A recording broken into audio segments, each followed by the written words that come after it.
All right, so I'm just gonna kind of dive into some improvisation advice here. Haven't written anything out, so this is all off the top of my head. You know this skill.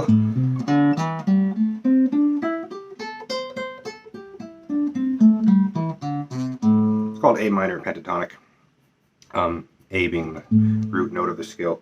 So yeah, to illustrate what I was talking to you about over lunch, if I play it just the way I just did it, and I do it over and over again.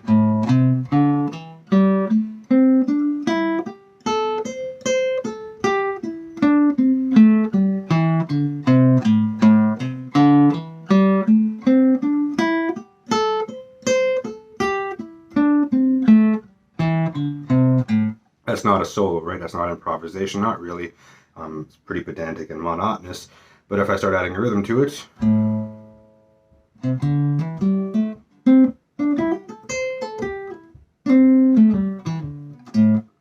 and that was just being sequential, right? That was not repeating any notes. That was just one after another up the scales.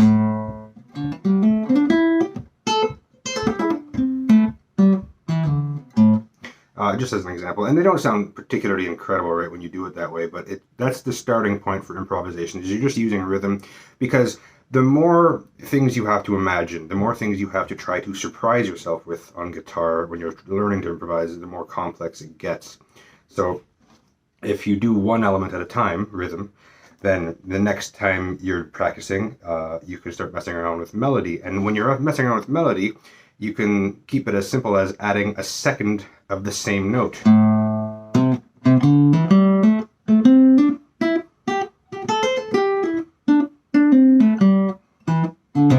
And so all I did that time was I doubled up certain notes.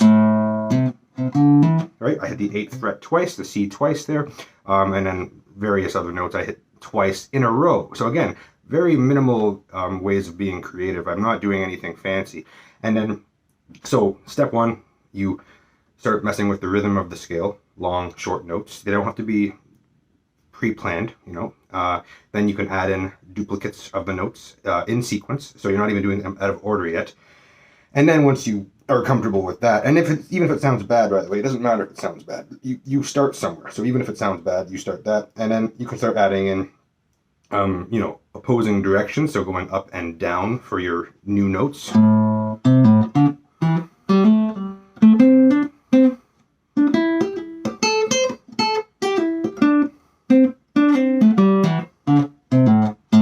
And that's, I mean, these are just very basic ways of doing it. And to give it a little bit more pizzazz, I like to kind of throw on a backing track, or get students to throw on a backing track when they're learning it. So I just Googled or YouTubed A minor backing track, and I just chose the first one. It's got 5.4 million views. I don't know if it's good, but here it is.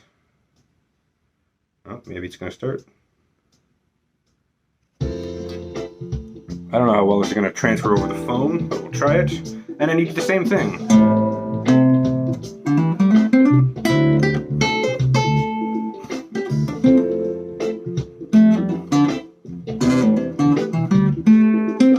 That's me, by the way, all notes in sequence. I didn't repeat a note, I didn't change directions if you notice. Watch it again if you need to.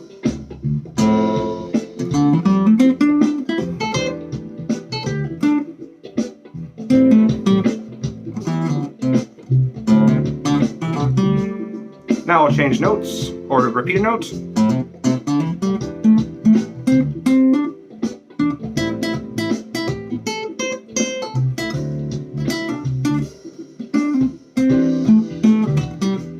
And now you can start changing directions as well.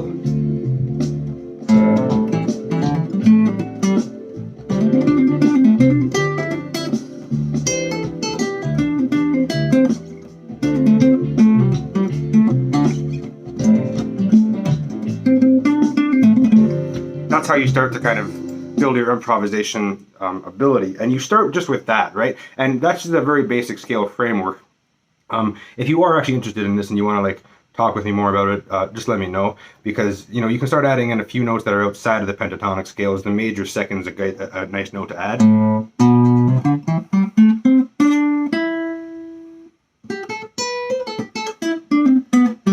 And then when you add in that on top of the backing track, it gives you a lot more flavor notes.